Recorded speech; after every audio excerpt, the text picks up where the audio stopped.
Rob's Child. Nothing I say is investment advice, and I have no intention to replace any contents of this wonderful book, but to go over its content and open it up for discussion. We're on chapter 36. The title is Amortization Charges from the Investor's Standpoint.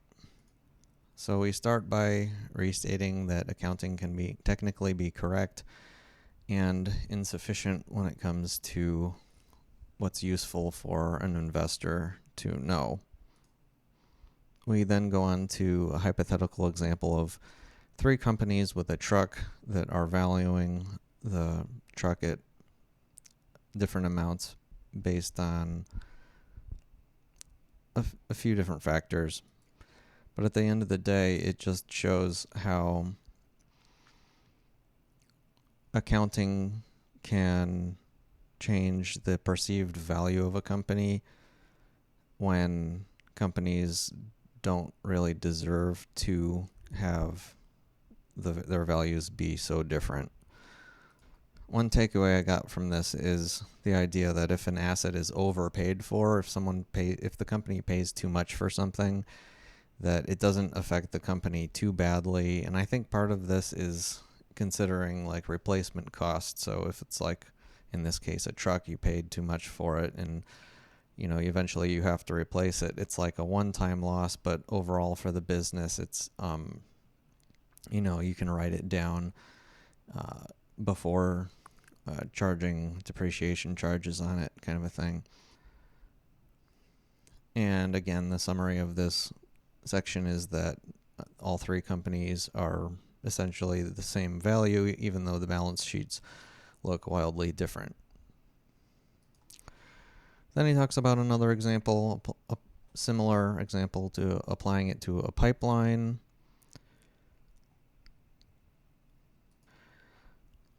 And then we go on to another section where he talks about depreciation long term. This was a main good point, I think, to get out of this chapter, which is a quote that factories don't wear out, they become obsolete. And that like 9 out of 10 cases, obsolescence from the character of the industry is what really leads to the devaluation of the property, not so much directly the building wearing out per se. And that the obsolescence comes from 3 things: the character of the industry, the corporation's status, so regarding competition, or the location of it, the locality, or other things that aren't related to depreciation. And he mentions here that this is not actually an accounting problem, but it's more of an investment problem. And one example I like to bring up are car manufacturers today, considering, Ford, for example, their car factories are much older, obviously, than Tesla's car factories. And so if you're going to be buying a car factory, because of the evolution of technology, new car factory built today makes a lot of old car factories obsolete because of so much of the technology involved, mostly involving how cars are really made. And I think we're going to be seeing a great deal of that specific example over the next few decades, especially as artificial intelligence starts taking over more and more areas, especially in, just everything, manufacturing, moving things. I digress. But he says, before you consider obsolescence devaluation, you should consider, you need to price in the extended depreciation, which is the cost of upkeep, replacing things. And so you gotta see how much is it going to cost over this time period before you even bother thinking about the fact that it's going to be less efficient and less relevant moving into the future. The next part I want to talk about is when he's talking about real estate depreciation. One point he says that I found to be very important, I think, to understand, especially seeing on what's going on today with real estate. He says, don't assume inflation or appreciation of property will offset obsolescence. And, that's the thing. It can be easy to think, oh, well, I have this property and property just always goes up. And so, the factor is going to be obsolete, but they equal each other out. And so he's saying, don't do that. Bad idea. And part of it is that real estate doesn't always have to go up, even though that seems to be a big theme of the last, I don't know, few decades, it seems, outside of the financial crisis. Then we go on to discussing more on accounting practices using write-downs in order to not charge earnings from depreciation. And he says, sometimes, they write down properties all the way down to $1 and then they don't charge for depreciation. So then the earnings year over year, they seem higher than they should be. And he's like, that's not appropriate. Again, for the umpteenth time, depreciation is needed because stuff breaks and becomes obsolete. And he goes over a few more examples. And then the next area I wanted to talk about was the stock watering, which is claiming that assets are worth more than they actually are. And so this is the opposite of what he was discussing before in that chapter, where people are writing down the value of their assets in order to make earnings look stronger. He's saying, back in the day, before this book was written, 1940 edition, that oftentimes investors were mostly valuing companies by their balance sheets. And so people would then, increase the value of their assets to make it look like the assets of the company are expanding and therefore, is worth more.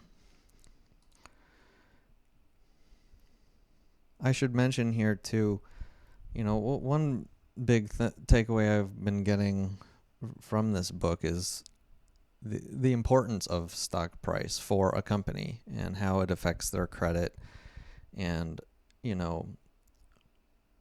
I didn't think it mattered as much before I really read this book. Like, that having your market cap, having your stock price be really, really low is a very bad thing for your company for a whole variety of reasons.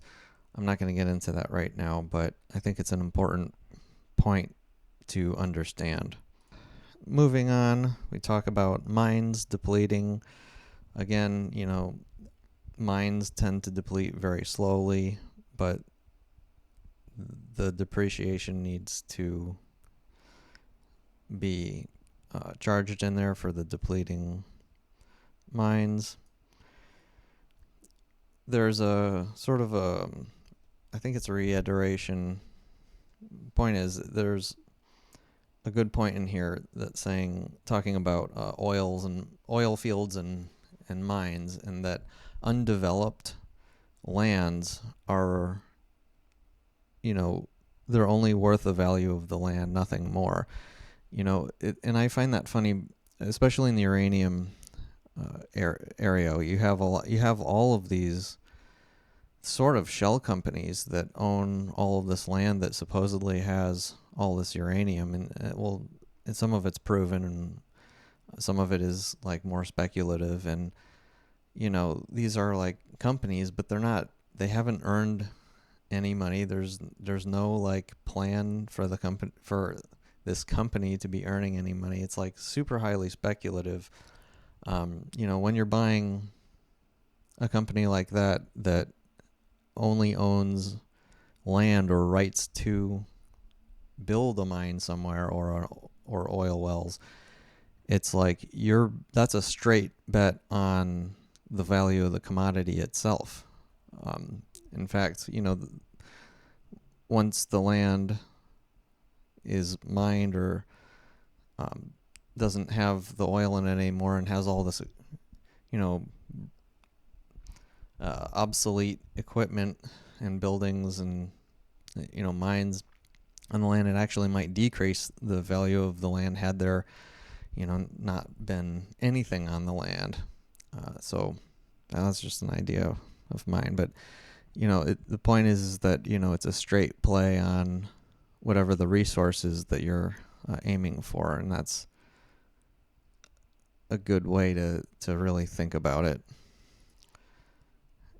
And again, it's a higher risk. Like, how do you know they're ever going to develop a mine there? It's just like, it's a bet on the commodity itself. But anyway, moving on. We get into a section about patents, and he gives two conflicting examples regarding patents. To start, he says how Gillette, the razor company, they had patents that expired, and when patents expire, you think, oh, well, everybody's going to all of a sudden copy their stuff, and then they're going to have competition, and they're not going to do as well. But the opposite happened. Gillette actually did very, very well after the patent expired, because they had just done really well with their company and had enough market share, and they just ran a good company, and so it didn't really matter. And so, the patent, like, losing its value, it was like, it just didn't matter. And then he says, again, this is amortization of assets, and specifically with patents. And so then the next example goes over a railroad with expiring patents that absolutely lost, because other companies were able to copy it and do better with it than the original patent holder. And so it just goes to show you that a biggest takeaway I get from that is that if you're buying a company because it has a certain patent to it, it's like, it's just not a great idea. Maybe a similar patent, maybe something better someone else can come up with, and circumvent your patent of your company. Or if your company is being lazy and is just sitting on that patent and collecting royalties without developing anything, without putting their mark in the world, is really taking over market share enough in their time, they can be run over. So that's what I got out of that. And then from that, he concludes that patents are not quantitative. In other words, we shouldn't think of patents as having a numerical value, but more of a qualitative aspect, if it's not quantitative, I'm assuming. But then something about how all patents are worth only $1. And I think patents these days oftentimes are renewed and last longer. Certainly with the big one is Monsanto. They seem to control farmers' seeds forever. I don't know how that works, but I digress. And we have a last important statement here. Patent amortization can be added back to earnings until expiry. All right. And then moving on. And then we go into a section of special cases on amortization of patents. And we're just discussing companies that rely more heavily on patents versus just using the patents, I guess. He goes over 3 rules summarized on page 501 on patent amortization. I'm maybe I'll come back to this someday to understand it better. I don't have the brain power right now to really pick apart these rules, and so I kind of just skipped it. But it's here if you're considering, a company that is relying on patents. Page 501 might be something to use as a resource. And then we go on to contingency reserves being built up to make earnings appear more steady over time. And he mentions there that, it's up to the investor to average out the earnings, not the responsibility of the current company to do that for you. But then we go on to, of course, an opposite example of sometimes contingency reserves being good in the case of future inventory decline. And then, the last point being inventory reserve out of surplus is a bad thing. So overall, again, this is all about amortization charges from the investor's standpoint. I got a number of good. It was a long read. It's pretty dry, but there are a few good points I think to get out of this. And that's it for chapter 36. Hope you enjoyed Rob's Child.